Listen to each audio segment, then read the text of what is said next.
Fascist Sheikh Hasina সরকার 19 জুলাই 2024 রাতে দেশব্যাপী curfew জারি এবং সেনাবাহিনী মোতায়েনের সিদ্ধান্ত ঘোষণা করে। তবে সেনাবাহিনীর কার্যকর মোতায়েন শুরু হয় একদিন পরে 20 জুলাই 2024 ভোর থেকে। সেই ভয়াল রক্তসিক্ত এবং অশ্রুমাখা সময় থেকে অগাস্ট মাসের 5 তারিখ এবং তখন থেকে আজ পর্যন্ত বাংলাদেশ সেনাবাহিনীর প্রধান জেনারেল ওয়াকারুজ্জামানের দেয়া বক্তব্যের অডিও ভিডিওগুলো এবং তার ভূমিকা ধারাবাহিকভাবে সাজাইলে মুখোশধারী এক হিম শীতল ধূর্ত কালকেউটের দেখা মিলবে। 20 জুলাই 2024 ভোরে সশস্ত্র বাহিনী মোতায়েনের 48 ঘন্টার মধ্যে ওয়াকারুজ্জামান রাজধানীর ঢাকার বিভিন্ন এলাকা পরিদর্শন করে। এরপর সংবাদকর্মীদের সামনে দাঁড়ায় তিনি গণবিক্ষোভ দমনে সশস্ত্র বাহিনীর সাফল্য তুলে ধরেন। 2024 সালের 22 জুলাই দেওয়া সেই বক্তব্যে তিনি তৎকালীন প্রধানমন্ত্রী অর্থাৎ জ্যাঠশালী বা স্ত্রীর বড় বোন খুনি হাসিনাকে মাঠ পরিস্থিতির উন্নতি ঘটতে শুরু হয়েছে বলে আশ্বস্ত করছিলেন। সেই দিনের কথায় তার গণবিরোধী মনোভাব স্পষ্টভাবে ফুটে উঠছিল। বিক্ষোভ দমনে 2-1 দিনের মধ্যেই সফল হবেন বলে আশাবাদ ব্যক্ত করছিলেন। গণপ্রতিরোধকে ধ্বংসযজ্ঞ এবং নির্বিচারে গুলি করে প্রতিবাদী দেশবাসীকে খুনের সেই অভিযানকে নৈতিক সমর্থন দিয়ে উচ্চারিত বাক্যটি ছিল এইরকম: তারা সেনাবাহিনী সঠিক দিকে আগাচ্ছে। খুনে বাহিনীগুলোর পক্ষে দেওয়া তার সেই কুখ্যাত বক্তব্যে জেনারেল ওয়াকার বলছিলেন, আমরা যদি একসঙ্গে কাজ করি তাহলে পরিস্থিতির আরও উন্নতি ঘটাতে পারবো। কারো অভিযোগ বা ক্ষোভ থাকতেই পারে, কিন্তু সরকারি সম্পদ ধ্বংস করে কি লাভ? বিষয়টা বোধগম্য নয়। এসব সম্পদ কোনো ব্যক্তির নয়, এগুলো জনগণের, এবং শেষ পর্যন্ত আমরাই এর ভুক্তভোগী। এভাবে ধ্বংসযজ্ঞ চালায় কি অর্জন হবে আমি জানি না। আমি মনে করি 2-1 দিনের মধ্যেই এটা সম্ভব হবে। আমি নিশ্চিত আমরা সঠিক দিকেই আগাইতেছি। 23 জুলাই 2024 খুনি হাসিনার সর্বোচ্চ সুযোগ সুবিধা উপভোগকারী এই সেনাপ্রধান আরও শক্ত বাণী বর্ষণ করে মাঠে নামানো সেনাবাহিনীর মারমুখ মনোবল বাড়ানোর চেষ্টা করেন। তখন দেশে অরাজক পরিস্থিতির সৃষ্টি হয়েছিল, জানমালের ক্ষয়ক্ষতি হয়েছে, দেশের জনগণের অনেক সম্পত্তি ধ্বংস হয়েছে। জনগণের জানমাল রক্ষা এবং নিরাপত্তা দেওয়ার জন্য সেনাবাহিনীর নিয়োগ দেওয়া হয়েছে। আমাদের ডিপ্লয়ের 48 ঘন্টার মধ্যে মনে করি স্বাভাবিক পরিস্থিতি ফেরত এসেছে। শোনেন, তার কথাই শোনেন। দেশে বিভিন্ন অরাজক পরিস্থিতির সৃষ্টি হয়েছিল, জানমালের ক্ষয়ক্ষতি হয়েছে, দেশের জনগণের অনেক সম্পত্তি ধ্বংস হয়েছে। তো সেগুলোকে রক্ষা করার জন্য মূলত এবং জনগণের নিরাপত্তা দেওয়ার জন্য আমাদেরকে সেনাবাহিনীকে নিয়োগ দেওয়া হয়েছে। তো আমরা নিয়োগপ্রাপ্ত হয়ে আমরা ডিপ্লয় করেছি। 48 ঘন্টার মধ্যেই আমি মনে করি যে একটা স্বাভাবিক পরিস্থিতি ফেরত এসেছে। কিছু সময় দিতে হবে, আমরা জাস্ট 48 ঘন্টা হয়েছে এসেছি, কিছু সময় লাগবে। আমার ধারণা যে আমরা সবাই মিলে কাজ করলে খুব শিগগিরই পরিস্থিতি স্বাভাবিক হয়ে যাবে। শুনেছেন, 24 জুলাই বুধবার বেলা 11টার দিকে শেরপুর জেলা স্টেডিয়ামে স্থাপিত সেনা ক্যাম্প পরিদর্শন শেষে অফিসার এবং সৈনিকদের উদ্দেশ্যে বক্তব্য রাখার সময় নিজ সাফল্যে গর্বিত জেনারেল ওয়াকার বলেন, পরিস্থিতি নিয়ন্ত্রণে চলে এসেছে, হাইওয়েগুলো স্বাভাবিক হয়ে এসেছে, ঢাকার পরিস্থিতিও স্বাভাবিক হয়েছে। সেদিন প্রকাশিত এনটিভির খবরে লেখা হয়েছে, শেরপুরে তিনি বেশ দম্ভভরে বলছিলেন, মূলত সমস্যাটা ছিল ঢাকায়, দেশের কিছু স্থানে বিচ্ছিন্ন ঘটনা ঘটেছে, আমরা অল্প সময়ে সব নিয়ন্ত্রণ করতে পেরেছি। ওই বুধবারে সেনাবাহিনী প্রধান গণপ্রতিরোধে বিধ্বস্ত নরসিংদী পরিদর্শন এবং জেলা কারাগার পর্যবেক্ষণ শেষে সশস্ত্র বাহিনী সহ বিভিন্ন বাহিনীর সদস্যদের উদ্দেশ্যে দেওয়া বক্তব্যে বলেন, পরিস্থিতির উন্নতি হয়েছে, যা সম্ভব হয়েছে তোমাদের অক্লান্ত পরিশ্রম, ডিসাইসিভনেস, বোল্ডনেস। তোমরা চমৎকারভাবে তোমাদের দায়িত্ব পালন করেছো। ফলশ্রুতিতে তোমরা ঐক্যবদ্ধভাবে সেনাবাহিনী, নৌবাহিনী, বিমান বাহিনী কাজ করেছে। পুলিশ, র্যাব, এপি ব্যাটালিয়ন, পুলিশের আনসার সবাই মিলে আমরা এই কাজটা করেছি এবং এই কাজটা আরও কিছুদিন জারি রাখতে হবে, পরিস্থিতি স্বাভাবিক না হওয়া পর্যন্ত। বক্তব্যটা তার মুখে আর একবার শোনেন। সম্ভব হয়েছে তোমাদের অক্লান্ত পরিশ্রম এবং তোমাদের এই যে ডিসাইসিভনেস, বোল্ডনেস, তোমরা যে চমৎকারভাবে তোমাদের দায়িত্ব পালন করেছে, সেটার ফলশ্রুতিতে এবং মনে রাখতে হবে যে এটা শুধু সেনাবাহিনীর নয়, এখানে নৌবাহিনী, বিমান বাহিনীও কাজ করেছে, পুলিশ, র্যাব, এপি ব্যাটালিয়ান, পুলিশের অনসার, পুলিশ সবাই মিলে আমরা এই কাজটা করেছি এবং এই কাজটা আরও কিছুদিন জারি রাখতে হবে। তাহলে আমার ধারণা যে আমরা সম্পূর্ণভাবে দেশের যে স্বাভাবিক পরিস্থিতি সেটা ফেরত আনতে পারবো। শুনেছেন, স্বদেশের জনগণের বিরুদ্ধে পরিচালিত সেই যুদ্ধ কিভাবে ক্রমবিকশিত হইতেছিল তা বোঝা দরকার। 20 জুলাই ভোরে সশস্ত্র বাহিনীকে মাঠে নামানোর পর থেকে শুরুতে কিছুদিন মূলত তাদের ছত্রছায়ায় police, BGB, armed police battalion, industrial police, Ansar, নানান আওয়ামী দলীয় সশস্ত্র গোষ্ঠী সহ বিভিন্ন বাহিনী সামরিক মানের অস্ত্র ব্যবহার করে বিক্ষুব্ধ জনতাকে হতাহত করতে থাকে। এতে দেশব্যাপী আন্দোলন বিস্তৃত হতে থাকে এবং পরিস্থিতি ক্রমশ উত্তপ্ত হয়ে ওঠে। বিভিন্ন বিভাগ, জেলা, উপজেলা শহরে বিক্ষোভ ছড়ায় পড়ে। বিস্তার লাভ করা সেই পটভূমিতে সেনাবাহিনী সরাসরি আন্দোলনকারী জনতার উপরে গুলি ছুটতে শুরু করে। মিলিটারি এভিয়েশন এবং বিমান বাহিনীর হেলিকপ্টারও মানুষ মারার অভিযানে যুক্ত হয়। সেনাবাহিনী পুলিশকে গোয়েন্দা তথ্য দিতে শুরু করে কোথায় কোথায় বিক্ষোভকারীরা আছে। সেই জায়গায় পুলিশ যে অভিযান চালায়, গুলি চালায়। শীর্ষ জেনারেলরা গভীর সলা পরামর্শ করে নানান ধরনের সামরিক যানবাহন রাস্তায় নামায় জনগণের ভীতি সৃষ্টির অপচেষ্টা চালায়।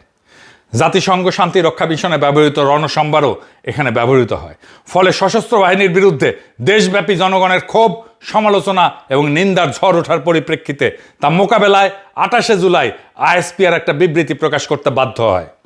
সেখানে তারা দাবি করে কিছু স্বার্থান্বেষী মহল কর্তৃক বিভিন্ন বিদেশি গণমাধ্যম এবং সোশ্যাল মিডিয়া সমূহে বাংলাদেশ সেনাবাহিনীর বিরুদ্ধে মিথ্যা এবং বিভ্রান্তিমূলক অপপ্রচার চালানো হইতেছে।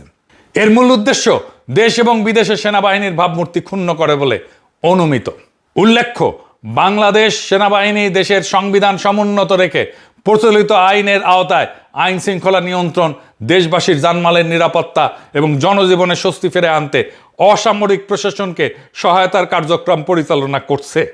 আইএসপিআর এর বিবৃতি জনগণের নিরাপত্তা প্রদান এবং সংবিধান রক্ষার দোহাই দিয়া মূল দায়ভার এবং অনিয়মের অভিযোগগুলোকে স্বার্থান্বেষী মহলের অপপ্রচার হিসেবে চালায় দেওয়ার এই ধরনের ঢালাও চেষ্টা ফ্যাসিস্ট সরকারের মরিয়া হয়ে ওঠার চিহ্ন বহন করতেছিল।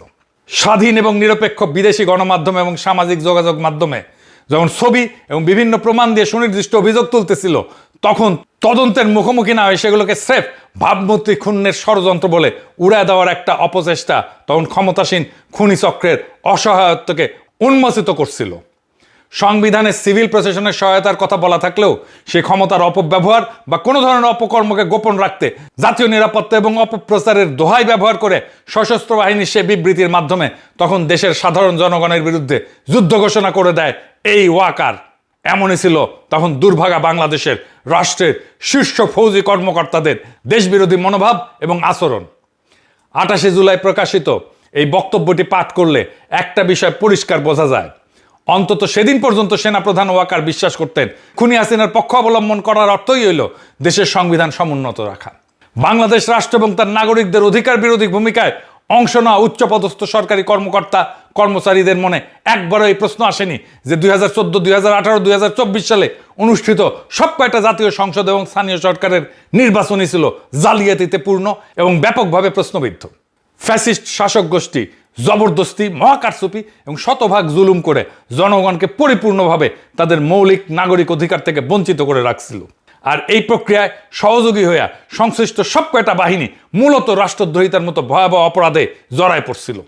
ইনশাল্লাহ একদিন না একদিন মহান অলিয়া উলিয়ার সেজদায় পুষ্ট এই জমিনে এমন সকল নিপীড়ন এবং নির্যাতনের বিচার হবে। সদ্য সাবেক অন্তর্বর্তীকালীন সরকারের উপদেষ্টা ব্রিগেডিয়ার জেনারেল সাখাওয়াত হোসেন সম্প্রতি 5 আগস্ট চ্যানেল 24 এর মুক্তবাক অনুষ্ঠানে একটা সাক্ষাৎকার দিয়েছিলেন। সেখানে তিনি জুলাই বিপ্লব চলাকালীন সেনাপ্রধান জেনারেল ওয়াকারুজ্জামানের বৈরী ভূমিকার বিষয়ে কিছু ইঙ্গিত দিচ্ছেন। একই সঙ্গে সেনাবাহিনীর তরুণ অফিসার, বীর সৈনিকদের নাগরিক বান্ধব অবস্থানের বিষয়টাও তুলে ধরছেন। চলেন তার এই সমস্ত মন্তব্য শুনে নেওয়া যাক। শোনেন। 4 আগস্টে আমরা একটা ঝটিকা প্রেস কনফারেন্স করেছিলাম আমাদের রাওয়া ক্লাবে। ওখানে আমাদের বেশ কয়েকজন, বেশিরভাগই রিটায়ার্ড অফিসার ছিলেন। সেখানে আমাদের প্রাক্তন 2 জন চিফ ছিলেন, একজন জেনারেল নুরুদ্দিন, ইকবাল করিম ভূঁইয়া। তো সেখানে আমরা কয়েকজন সেনাবাহিনীর প্রতি আহ্বান জানিয়েছিলাম যে, কারণ তার পরের দিন কিন্তু যেটা আমরা জানতে পেরেছিলাম যে সেনাবাহিনী উড গো ইন অ্যাকশন 5 তারিখে, এবং সেনাপ্রধানও কথাবার্তা বলেছেন, কিন্তু সেনাপ্রধান যেইভাবে তার কথা বলেছেন সেটা আমার কাছে মনে হলো যে he could not say what he wanted to say, এবং তার যে অফিসাররাও, জুনিয়র অফিসাররাও বলতে পারেনি হোয়াট দে ওয়ান্টেড টু। আমি বহুদিন থেকে যখনই আমি হাসপাতালে কোনো কারণে গিয়েছি, ওখানে গিয়েছি, আমি সাধারণ সৈনিকদের যে মনের ভিতরে যা ছিল তা জানতাম। তারা দেওয়ার ফ্ল্যাবারগাস্টেড। আমাকে শুধু জিজ্ঞেস করতে হতো যে স্যার আমরা জীবনে ভোট দিতে পারবো কি না, that was only question that. বলে স্যার ওই 2008-এ ভোট দিয়েছে, তারপর তার কোনো ভোট দিতে পারিনি। গ্রামে গঞ্জেও যেখানে যেতাম সেখানে এক কথা। এবং এই সৈনিকদের ভিতরে একটা বিশাল ফ্রাস্ট্রেশন দেখলাম যে যেইভাবে দেশ চলছে, আফটারঅল তারাও তো এই দেশেরই সন্তান, ওরাই আমাকে বলতে পারতো। তো তারপরে যখন এই জুলাই আন্দোলন শুরু হলো, যেহেতু আমি মহাখালীতে থাকি, বেরোতে আসতে বেরোতে দেখা হচ্ছে সোলজারদের সাথে, ওরা 2-4টা কথাতে আমি বুঝে যেতাম যে স্যার কী হচ্ছে, স্যার আমরা কি করব, what should we do. Even 30 তারিখ 29 তারিখে যখন মহাখালীতে কিছু কিলিং হচ্ছিল, তখন ফিউ সোলজার্স যার সাথে আমাদের ওই মহাখালীর মোড়ে দেখা, সেখানে আমাকে তো চেনে সবাই, সেখানেও ওই ওদের একই কথা, স্যার আমরা কী করবো স্যার, আমাদের তো হুকুম পালন করতে হবে।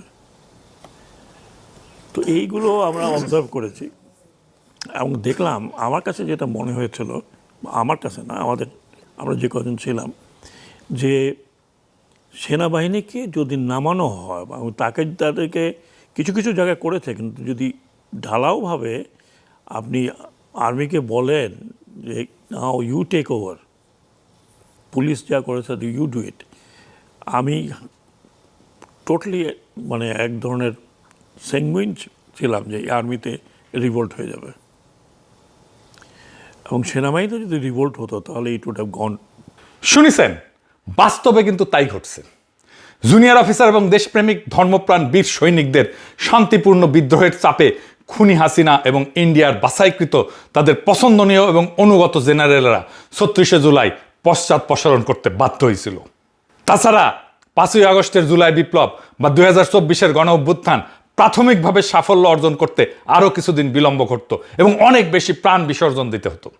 কিন্তু দুর্ভাগ্যজনকভাবে জুলাই বিপ্লব চূড়ান্তভাবে এখনও সফল না হওয়ার প্রধান কারণ হচ্ছে ইন্ডিয়ার এজেন্ট এবং ফ্যাসিস্ট হাসিনার 5টা জেনারেলগুলা ওয়াকারুজ্জামানের নেতৃত্বে এখনও বহাল তবিয়তে সশস্ত্র বাহিনীকে পরিচালনা এবং নিয়ন্ত্রণ করতেছে, কমান্ড করতেছে। এই গ্রুপটাই খুনি হাসিনার পতনের পর মুহূর্ত থেকে নয়া রাজনৈতিক বন্দোবস্তে ফ্যাসিস্ট আওয়ামী লীগকে অন্তর্ভুক্ত করতে সচেষ্ট ছিল এবং এখনও তারা খুবই সক্রিয় এবং তৎপর আছে।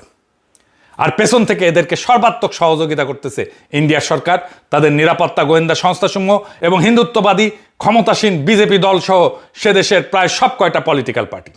এইবার আসেন ওয়াকারুজ্জামানের 2 ছায়াসঙ্গী 2 জেনারেলের অপকর্মের ফিরিস্তি আপনাদের শোনাই। Brigadier general Salim Azad 34 BMA এবং শামস মামুন 35 বিএমএ লং কোর্সের অফিসার। এই দুইজন একদম জুনিয়র অবস্থাতেই 2003 সাল থেকে জেনারেল ওয়াকারের স্নেহভাজন, বিশ্বস্ত এবং সুখের মণি। সিলেট সেনানিবাসের প্রশিক্ষণ এবং সেন্টারে কর্মরত অবস্থায় এই 3 জনের মধ্যে একটা বোঝাপড়া গড়ে ওঠে। অবাক হওয়ার বিষয় হলো 2007 থেকে 2012 এই সময় এই দুইজনেই সেলিম আজাদ এবং শামস মামুন 1/11 অবৈধ সামরিক হস্তক্ষেপ পরবর্তী সময় সেনা হেডকোয়ার্টারের সামরিক সচিবের শাখায় পদাতিক বাহিনীর অফিসারদের নথিপত্র সংরক্ষণ, আওয়ামী অফিসারদের পুরস্কৃত করা এবং আওয়ামী লীগ না এরকম অফিসারদের অপেক্ষাকৃত খারাপ পোস্টিংয়ের বিষয়টা নিশ্চিত করতো। এই বিষয়টা আমরা পরে আসবো। এটার সাথে বিডিআর হত্যাকাণ্ডের সংশ্লিষ্টতা আছে, এরাও যুক্ত এটার সাথে। এই শাখায় তখন তারা সরাসরি তৎকালীন সামরিক সচিব মেজর জেনারেল রেজানুর রহমান খানের জুনিয়র সহকর্মী হিসেবে কাজ করত। রেজানুর রহমানকে 2009 সালের সংগঠিত পিলখানা হত্যাকাণ্ডে র্যাবের তৎকালীন অতিরিক্ত মহাপরিচালক, পরবর্তীতে মেজর জেনারেল এই রেজানুর রহমানের বিরুদ্ধে দায়িত্ব পালনে অবহেলা এবং বিদ্রোহ রুখতে আসা সশস্ত্র বাহিনীর সদস্যদের পিলখানায় প্রবেশে বাধা দেওয়ার অভিযোগ আছে। পুনর্তদন্ত কমিশনের প্রতিবেদন অনুযায়ী সে নিজস্ব দায়িত্ব অবহেলা করে যমুনাতে সময় ক্ষেপণ করে এবং অগ্রগামী দলকে পিলখানায় প্রবেশ করতে এবং গুলি চালাতে বাধা দেয়। কুখ্যাত পলাতক আওয়ামী নেতা বাহাউদ্দিন নাসিমের জ্ঞাতি ভাই এই মেজর জেনারেল রেজানুর, এই রেজানুরের মাধ্যমে শুরু হয় সেনাবাহিনীতে আওয়ামী অনুসারী অফিসারদের চিহ্নিতকরণ এবং তাদের পদোন্নতি, গুরুত্বপূর্ণ দায়িত্বে বসানোর প্রথম দফার কাজটা। আজকের এই ব্রিগেডিয়ার জেনারেল সেলিম আজাদ এবং শামস মোহাম্মদ মামুনের হাত দিয়াই এই কাজগুলো করত এই রেজানুর রহমান। ওয়াকারুজ্জামান যখন সামরিক বাহিনীর সচিবের গুরুত্বপূর্ণ পদটা পায় 2013 থেকে 2016 সাল, তখন তিনি 2014 জাতীয় সংসদ নির্বাচনের ঠিক আগের মুহূর্তে তার বিশ্বস্ত এই দুই অফিসারকে বদলি করে পুনরায় সামরিক সচিবের শাখায় নিয়ে আসে।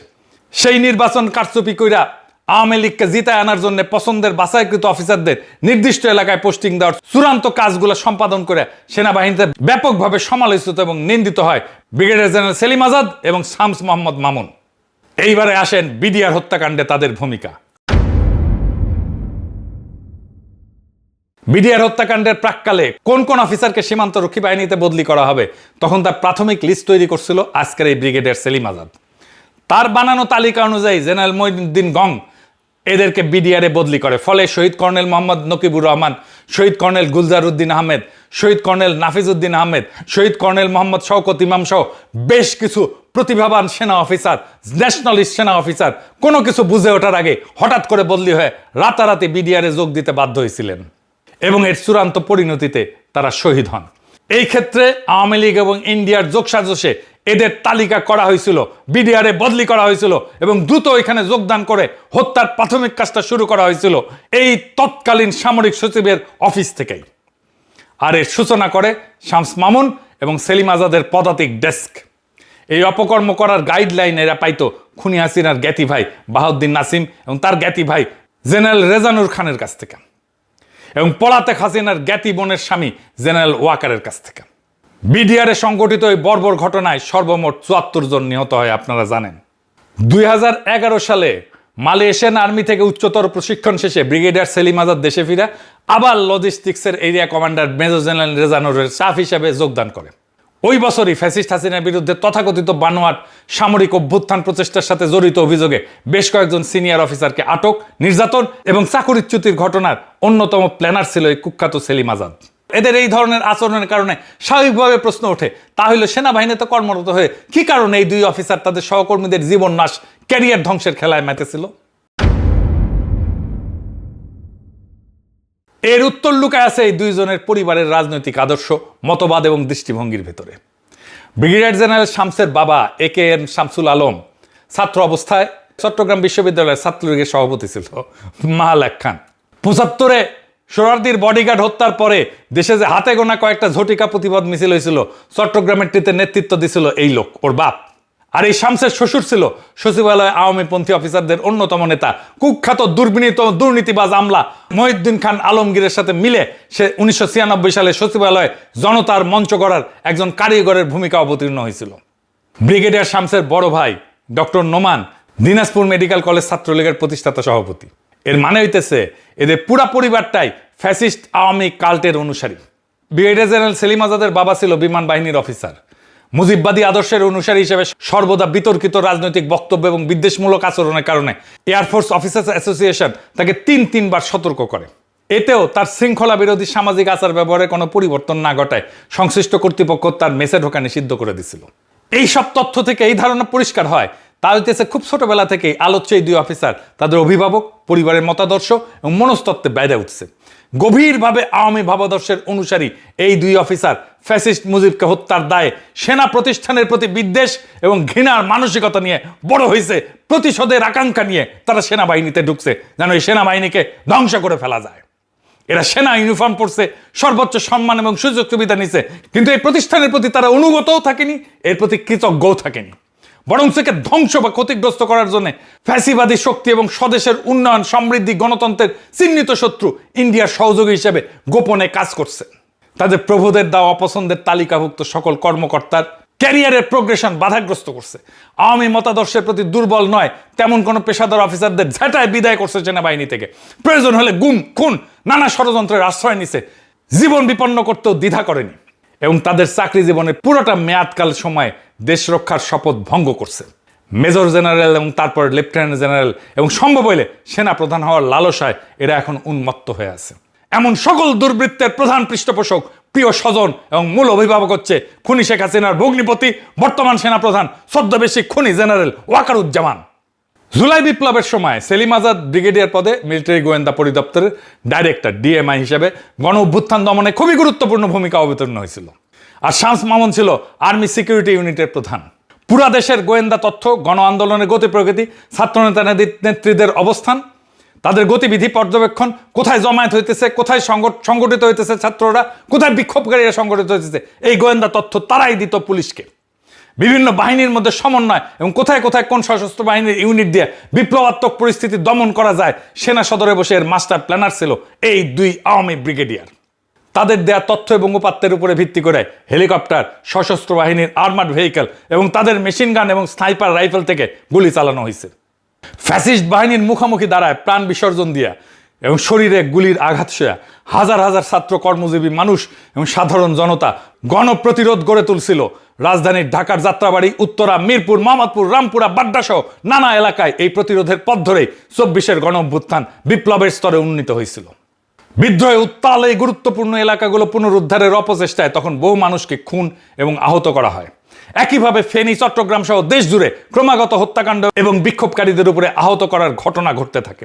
তখন সেনা হেডকোয়ার্টারে বৈশা army, police, BGB, answer, Awami নামধারী সশস্ত্র বাহিনীগুলোকে পরিচালনা করার ক্ষেত্রে শেষ মুহূর্ত পর্যন্ত সক্রিয় ছিল কুখ্যাত এই দুই ব্রিগেডিয়ার ডিএমআই সেলিম আজাদ এবং ডিএমও শামস মামুন। তারা নানা ধরনের গোয়েন্দা তথ্য, কূটকৌশল এবং দিক নির্দেশনা দেয়া এই সমস্ত অভিযানে ভূমিকা রাখছে। এমন অজস্র গুরুতর অভিযোগ এবং প্রমাণ থাকার পরেও এদের বিরুদ্ধে আজ কোনো শৃঙ্খলামূলক ব্যবস্থা গ্রহণ করা হয়নি। উপরন্ত তারাই এখন পরিচালনা করতেছে বাংলাদেশের সেনাবাহিনীকে।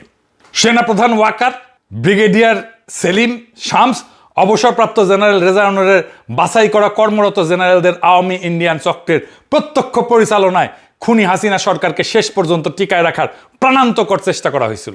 শেষ পর্যন্ত রক্ষা করতে না পেরা এরা ফ্যাসিস্ট হাসিনা সহ তাদের পুরো পরিবারকে নিরাপদে পালানোর ব্যবস্থা করে দিছিল। বিমান বাহিনীর বিমানে করে ইন্ডিয়ায় পৌঁছে দিয়ে আসা হয়েছে। এই সব কাজ সুচারুরূপে সম্পন্ন করছিল সশস্ত্র বাহিনীর এই দেশদ্রোহী গ্রুপটা। বিপ্লবাত্মক ওই সময়ে ইন্ডিয়ার কাছে দেশের স্পর্শকাতর সবগুলো গোয়েন্দা তথ্য সরবরাহ এবং শত্রু দেশটার গোয়েন্দাদের সঙ্গে সার্বক্ষণিক সমন্বয়ে জড়িত ছিল সেলিম আজাদ এবং শামস মামুন। খুনি হাসিনার ইন্ডিয়ায় সেফ এক্সিটের দুইটা পৃথক এবং বিকল্প পরিকল্পনা এরাই তৈরি করছিল। 2024-এর 4 এবং 5 আগস্ট সেই প্ল্যানটা অনুমোদন এবং বাস্তবায়ন করছিল তৎকালীন সেনা নৌ বিমান বাহিনীর 3 প্রধান, যারা অভিন্ন ব্যাচের অফিসার এবং ঘনিষ্ঠ বন্ধু। তারপরে 5 আগস্টের পরে তারা কি করলো? হাসিনার পতনের পর বিভিন্ন ভয়াবহ অপরাধে অভিযুক্ত আওয়ামী মন্ত্রী, নেতা, সামরিক, বেসামরিক আমলা এবং ভয়ঙ্কর অপরাধী বিভিন্ন পর্যায়ের পুলিশ অফিসারদের সেনানিবাস সহ সশস্ত্র বাহিনীর নানা স্থাপনায় আশ্রয় দেওয়া এবং পরিস্থিতি কিছুটা শান্ত হইলে বিদেশে পালায় যাওয়ার নিরাপদ ব্যবস্থা এবং সকল আয়োজন করছিল সেনাপ্রধান ওয়াকারের নেতৃত্বে পরিচালিত এই চক্রটা, যারা এখনও খুবই সক্রিয়ভাবে ক্রিয়াশীল আছে। খুনি দুর্নীতিবাজ জেনারেল আকবর, মুজিব, হামিদ সহ যে সমস্ত অপরাধী জেনারেল ইন্ডিয়া পালায় গেছে, গোপনে তাদের দেশ ত্যাগের সমস্ত পরিকল্পনা এবং ব্যবস্থার মূল সমন্বয়ক ছিল সামরিক গোয়েন্দা পরিদপ্তরের পরিচালক এই ব্রিগেডিয়ার সেলিম আজাদ। এই চক্রটাই 2024-এর 6 আগস্ট অ্যাটর্নি জেনারেল নিয়োগ, 8 আগস্ট অন্তর্বর্তীকালীন সরকার গঠনের সময় তাদের অনুগত কতিপয় ব্যক্তিকে উপদেষ্টা বানায় দেয়। গোপনে তাদেরকে নানা অপকর্মে ব্যবহার করা এবং সরকারের প্রধান উপদেষ্টা প্রফেসর ইউনূসকে সার্বক্ষণিকভাবে নানা যন্ত্রণায় নিমজ্জিত করিয়া অনুৎপাদনশীল অকাজে আটকে রাখাইছিল তাদের সার্বক্ষণিক তৎপরতা। এদের প্রধান লক্ষ্য এবং দাবি ছিল বিপ্লব পরবর্তী রাজনীতির নয়া বন্দোবস্তে ফ্যাসিস্ট আওয়ামী লীগকে যেন অন্তর্ভুক্ত করা হয়, তাদের জন্য জায়গা করে দিয়া বাংলাদেশের নিরাপত্তা পরিসরে ইন্ডিয়াকে হস্তক্ষেপ করার পুরনো সুযোগগুলা অবারিত যেন রাখা হয়। এই কারণেই ম্যাজিস্ট্রেসি ক্ষমতা নিয়ে সেনাবাহিনী যে অন্তর্বর্তী সরকারের সময় সাফল্য পায়নি তার প্রধান কারণ ছিল দেশবাসীর অভিপ্রায়ের বিরুদ্ধে আলোচ্য 2 ইন্ডিয়ান এজেন্ট, সামরিক বাহিনীর গোয়েন্দা এবং নিরাপত্তা ইউনিট প্রধানের রেজিস্ট্যান্স বা প্রতিরোধ। তারা অপরাধীদের তথ্য প্রবাহ সংশ্লিষ্ট বাহিনীগুলোর কাছে প্রদান করতে বাধা দিত এবং খুনি আওয়ামী লীগ, ছাত্রলীগ, যুবলীগ সহ ফ্যাসিস্ট রাজনৈতিক অপরাধীদের কাছে তাদের বিরুদ্ধে পরিচালিত অপারেশনের খবর গোপন সূত্রের মাধ্যমে আগে ভাগেই পৌঁছায় দিত। প্রফেসর ইউনূসের যতগুলো তদন্ত সংস্কার কমিশনের কাজ ছিল, শীর্ষ জেনারেলদের এই গ্রুপটা নানাভাবে সেটা বাধাগ্রস্ত করছে। এর স্পষ্ট বিবরণ এবং সংশ্লিষ্ট অপরাধী ব্যক্তিদের খুঁজে পাওয়া যায় গুম কমিশনের রিপোর্টে। এই কমিশনের কাজ শুরু করার মুহূর্ত থেকে একে পদে পদে নানা বাধা বিপত্তির মাঝে গতিহীন করার অপচেষ্টা চালাইছে ওয়াকার এবং তার প্রিয় দুই ব্রিগেডিয়ার শামস এবং সেলিম। এরা সার্বক্ষণিকভাবে অপচেষ্টা চালাইছে যাতে সঠিক তথ্য প্রমাণাদি এবং সাক্ষী দেওয়ার মতো দেশপ্রেমিক সেনা সদস্যরা গুম কমিশনের নাগালে না যায়। সংশ্লিষ্ট অফিসার, সৈনিকদের তালিকা, যানবাহনের লগ বই, মোতায়েনের ইতিহাস কিংবা কোনো নির্দিষ্ট স্থাপনার দায়িত্ব কার উপরে ছিল বা কে তার তত্ত্বাবধায়ক ছিল, এই ধরনের প্রমাণযোগ্য বিবরণ চেয়ে যে অনুরোধগুলো করা হয়েছিল গুম কমিশন থেকে, তার জবাবে সেলিম আজাদ এবং শামস মামুন দীর্ঘ নীরবতা, বিলম্ব অথবা অস্পষ্ট উত্তর দিত। অতি সাধারণ তথ্য আদায় করতেও তাদের বহুবার লিখিত সরাসরি ফলো আপ করতে হতো। একটা এক্সাম্পল দিই, 2025 সালের শেষ দিকে সামরিক গোয়েন্দা পরিদপ্তর এবং সেনা নিরাপত্তা ইউনিট, এই দুইজন শামস এবং আজাদের তাদের দায়িত্বের সনদপত্র এইটা দিবে, এটা সম্মত হতে 2 মাসের নিরবিচ্ছিন্ন ফলো আপ এবং বারবার আলোচনার পর অনিচ্ছা সত্ত্বেও রাজি হয়েছে। গুম কমিশনের চূড়ান্ত রিপোর্টের এই 12.7 ধারায় 9 নম্বর অনুচ্ছেদে পরিষ্কারভাবে ব্রিগেডিয়ার জেনারেল সেলিম আজাদ এবং শামস মামুনকে কমিশনের সাথে অসহযোগিতা, তথ্য আড়াল এবং তথ্য প্রদানের গড়িমসির দায়ে অভিযুক্ত করা হয়েছে। এখানে লেখা হয়েছে বারবার এই মাপের বিচ্যুতি কি করে ঘটা সম্ভব, কমিশন সেটা বুঝতে চেষ্টা করেছে। মিলিটারি ইন্টেলিজেন্সের কর্মকর্তাদের যার নেতৃত্বে ছিল BA 5274, যার নেতৃত্ব ছিল সেলিম আজাদ, এবং আর্মি সিকিউরিটি ইউনিটের কর্মকর্তা যার নেতৃত্ব ছিল শামস মোহাম্মদ মামুন, তাদের সঙ্গে কথা বলার সূত্রে ইঙ্গিত পাওয়া যায় যে প্রথম এবং দ্বিতীয় দফায় পালিয়ে যাওয়ার ঘটনা ঘটার পরেও এর পুনরাবৃত্তি ঠেকাতে কোনো কার্যকর পদক্ষেপ গ্রহণ না করায় তৃতীয় দফায় সেটা আবার ঘটেছে। আলোচনার সময় এই কর্মকর্তা আত্মপক্ষ সমর্থনের সুরে স্পষ্টতই দাবি করেন পালিয়ে যাওয়ার ঝুঁকি নিশ্চিত জানা সত্ত্বেও ঊর্ধ্বতন কর্মকর্তাদের উপরে নজরদারি করাটা তাদের দায়িত্বের মধ্যে পড়ে না। তারপরেও ফ্যাসিস্ট আওয়ামী লীগ এবং ইন্ডিয়া অনুরাগী গণতন্ত্রের শত্রু এই দুই মহা অপরাধী কিভাবে এখনো সেনাবাহিনীতে কর্মরত থাকে। এই ধরনের দুর্ভাগ্যজনক অবস্থা এবং পুরনো ব্যবস্থা যদি বহাল থাকে, তাহলে খুনি হাসিনার আত্মীয় সেনাপ্রধান ওয়াকার তার পারিবারিক দোসরদের পদোন্নতি দেবে এবং সেনাবাহিনীতে গুরুত্বপূর্ণ উচ্চ পদে বসাবে, এবং এটাই ঘটবে। এর মাধ্যমে সে বাংলাদেশকে আবারও 2024-এর আগের ফ্যাসিস্ট জামানায় ফিরে নেওয়ার অপচেষ্টা চালাবে। এর মধ্যে এরকম কিছু সিদ্ধান্ত এবং পদক্ষেপ নিয়ে ফেলছে আমরা দেখতে পাচ্ছি। বিগত মাসগুলোতে সেনাপ্রধান রাজধানীর আশেপাশের গুরুত্বপূর্ণ সেনানিবাস এবং সামরিক স্থাপনার সময় নিজের পছন্দের এবং সম মনোভাবাপন্ন অফিসারদের পদায়ন করছে। এর মধ্যে দিয়ে জেনারেল ওয়াকার নিজের ক্ষমতা বলয় এবং অবস্থানকে সংহত করে ফেলছে। আমাদের দীর্ঘ লড়াই, আত্মত্যাগ, রক্তপাতের পর যে অমূল্য বিজয় অর্জন করে আওয়ামী বাকশালী ফ্যাসিস্ট শাসনকে আমরা উৎখাত করছি, সেই বিজয়কে যদি সংহত আর অগ্রসর করতে হয়, তাহলে সামরিক বাহিনীর ভিতরে শুদ্ধি অভিযান চালাইতে হবে। দিল্লি দাস এই দুই জেনারেলকে এবং জেনারেল ওয়াকারুজ্জামানকে সেনাবাহিনী থেকে অপসারণ নয়, এদের অপরাধের জন্য বিচারের কাঠগড়ায় দাঁড় করাইতে হবে। আমরা এটা করব, আজ হোক কাল হোক আমরা এটা করব। ইনকিলাব জিন্দাবাদ, আজাদি জিন্দাবাদ।